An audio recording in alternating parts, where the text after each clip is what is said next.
viewers, வணக்கம் and welcome to நிஜத்தின் நிறங்கள் with me Kanimozhi. நம்மளோட ஷோல பாத்தீங்கன்னா வாரம் ரெண்டு டிஃபரெண்டான செக்மெண்ட்ஸ்ல நிறைய சுவாரஸ்யமான விஷயங்கள்லாம் நம்ம பார்த்து என்ஜாய் பண்ணிட்டு இருக்கோம். அந்த வகையில இன்னைக்கும் சூப்பரான விஷயங்கள்லாம் காத்துட்டு இருக்கு. வாங்க நிகழ்ச்சிக்கு போலாம்.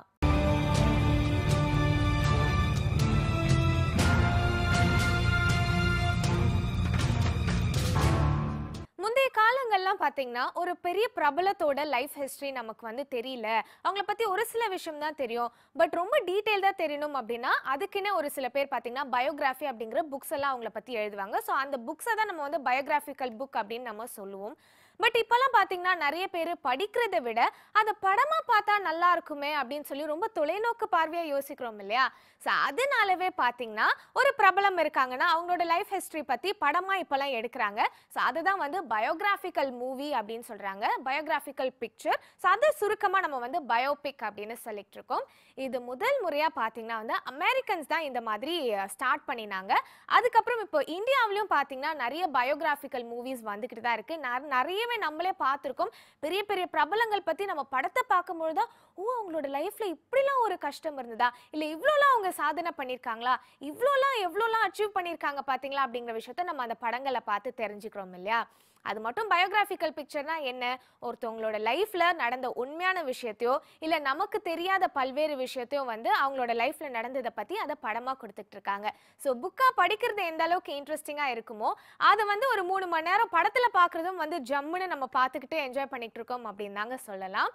ஸோ இந்த மாதிரி பயோ பிக்சர்லாம் பார்த்தீங்கன்னா வந்து எப்படி பேர் வைப்பாங்க அப்படின்னு பார்த்தீங்கன்னா, இப்போ ஒரு பிரபலத்தை பற்றி படம் எடுக்கிறோம் அப்படின்னா அவங்களுடைய பேரை தான் அந்த படத்துக்கு டைட்டிலாகவே வச்சுக்கிட்டு இருக்காங்க.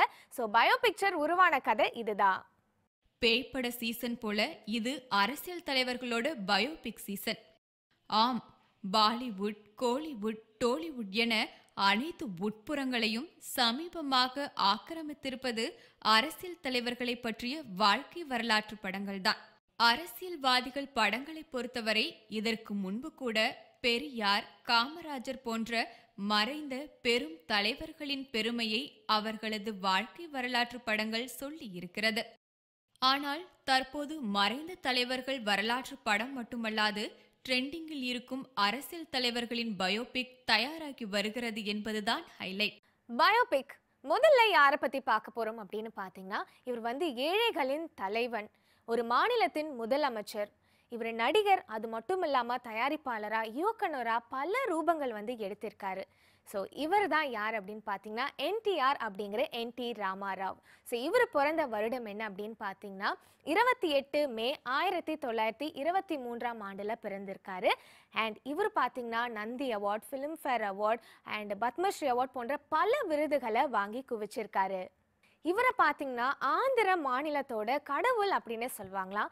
இவருடைய காலகட்டத்தை வந்து மக்கள் பொற்காலம் அப்படின்னு தாங்க சொல்லுவாங்க. அந்த அளவுக்கு ஏழை மக்களுக்கு பார்த்தீங்கன்னா ஏகப்பட்ட நன்மைகளை இவர் செஞ்சிருக்காரு.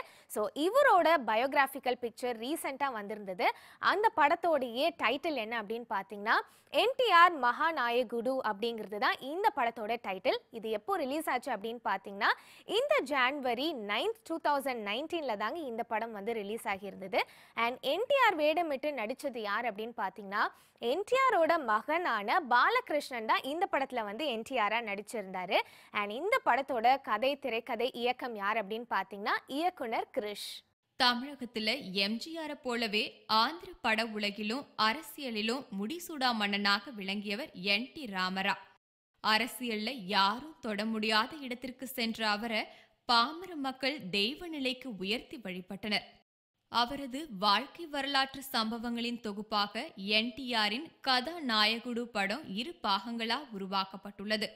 படத்தில் என்டிஆர் வேடத்தில் அவரது மகன் பாலகிருஷ்ணாவும் அவரது மனைவி பசவதாரகமாக வித்யா பாலனும் நடித்துள்ளார்.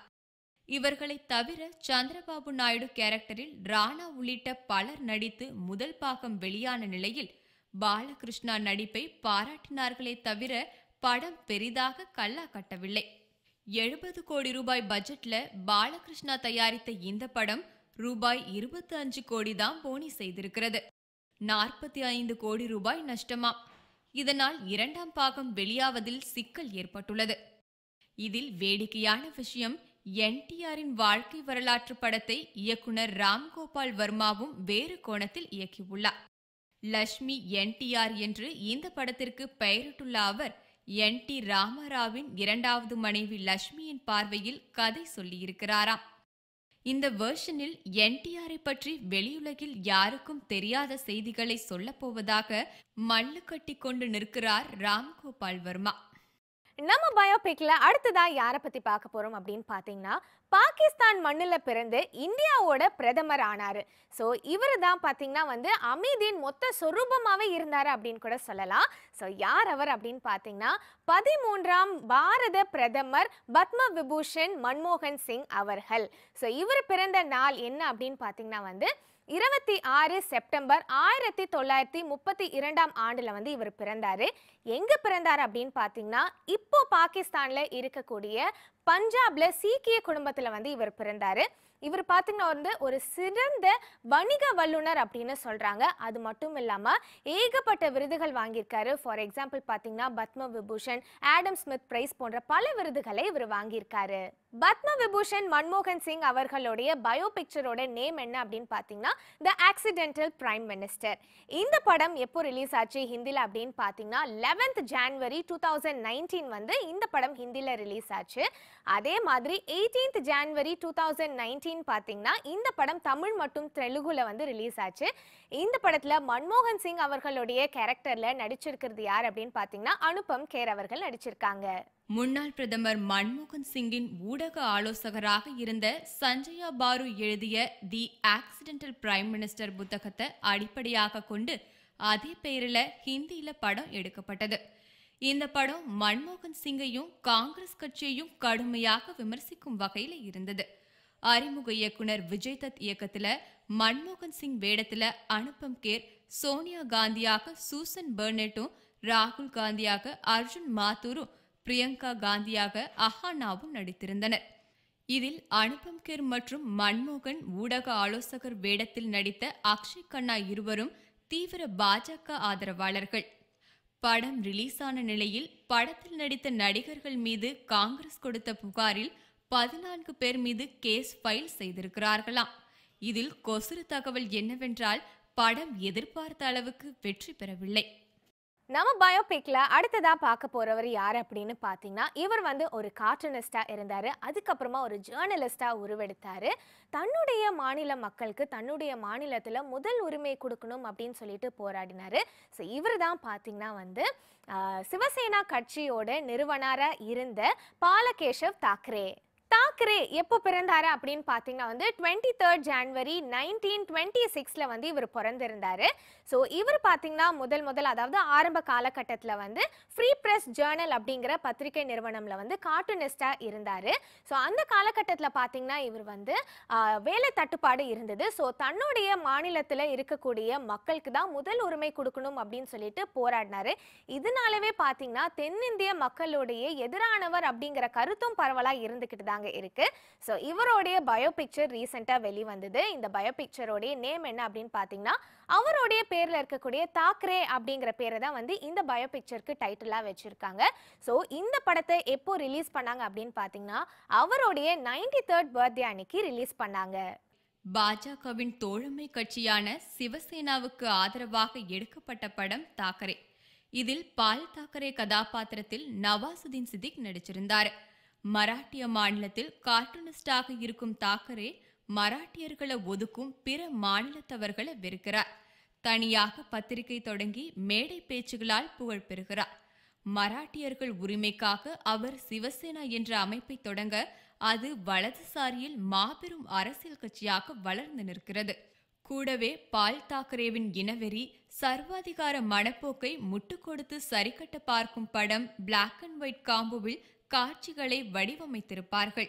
ஹிந்து ஹிருதாய் சாம்ரிட் பாலே சாஹிப் தாக்கரே என்று அடித்தொண்டை வலிக்க சிவசேனா தொண்டன் கத்துவதில் தொடங்கிய படம் முழுக்க வெறுப்பு அரசியல், பிரச்சார நெடி அதிகம்.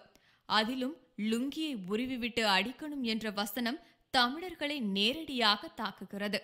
ஹிட்லரை ஹீரோவாக காட்டுவது எப்படியோ அதே போலத்தான் தாக்கரேவை ஹீரோவாக காட்டுவதும் ஆபத்து என்று கொதித்தனர் அரசியல் நோக்கர்கள்.